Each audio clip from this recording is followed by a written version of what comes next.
Okay, dinner is plated up and ready to eat.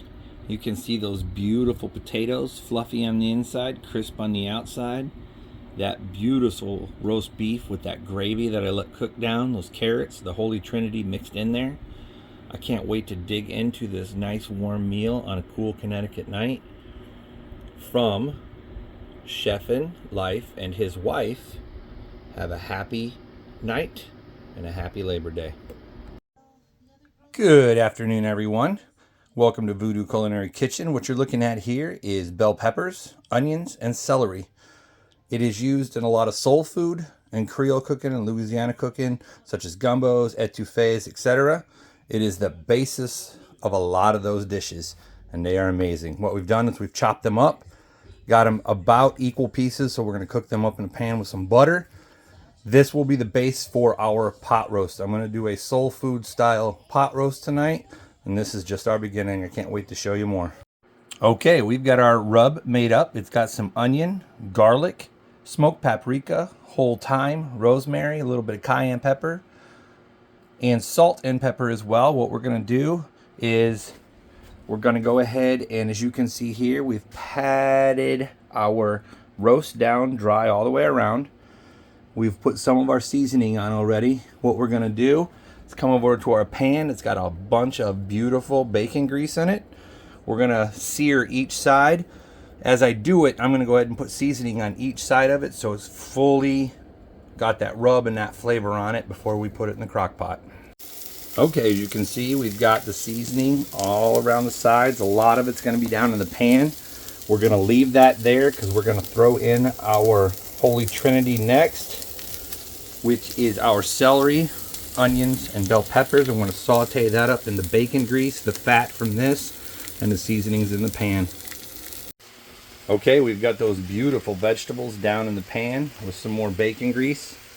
In case you are wondering, I keep a jar of bacon grease in my refrigerator. It's a little dirty right now because we just got done using it, but every little bit of bacon I cook, I collect that grease from. I also have my own lard when I render it. So we're going to let these saute in some more bacon grease for a while. Then we're going to add some Who's Your Sister sauce and then some soy sauce to it just to add a little bit more depth to it. I will be making a beef broth here in a little bit so we can put it down on our beef. I'm going to cheat a little bit and use a slow cooker tonight.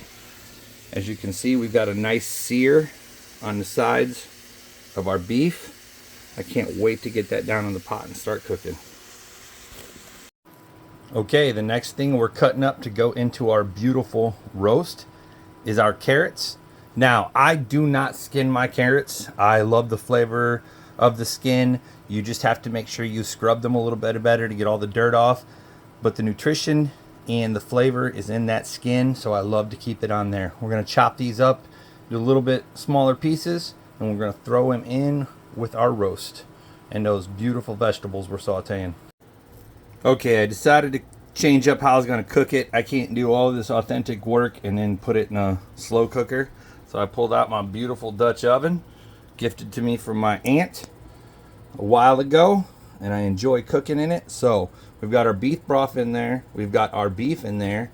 We're about ready to take our beautiful sauteed vegetables and the bacon grease, the Who's Your Sister sauce, and some soy sauce. Dump it in there, and then we're going to put those carrots in there.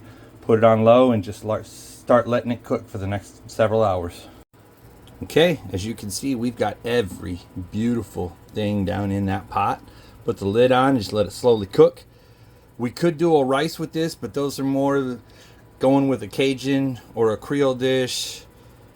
We're going to go ahead and do some potatoes here. I'm going to roast them separately, but we're going to use some bacon grease and some of the dry rub that we had put on earlier to go ahead and cook up those potatoes. Okay, we have got our potatoes on our tray getting ready to go in and roast. They are coated in bacon grease and the seasoning we used on our roast.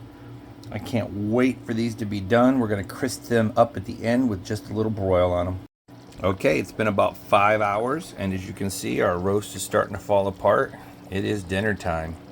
Can't wait to dig into this. The house smells absolutely amazing. Next to come out will be the potatoes. Okay, we're going to start plating this beautiful, yummy deliciousness up.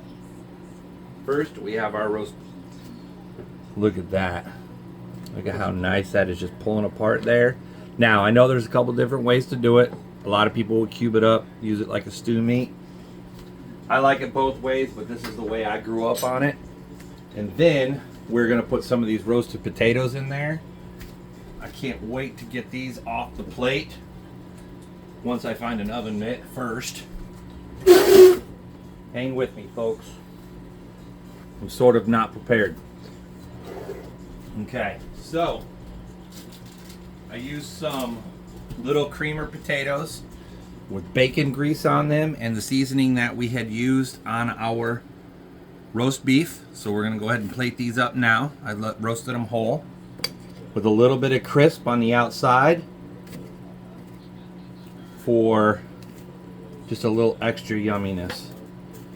I'm preparing my wife's bowl here. She probably won't eat all of that, but it's gonna look delicious. Now, another thing I do when I cook in my Dutch oven, I roll it high so I can get the moisture off of my liquid, and it'll create my gravy for me with everything in there.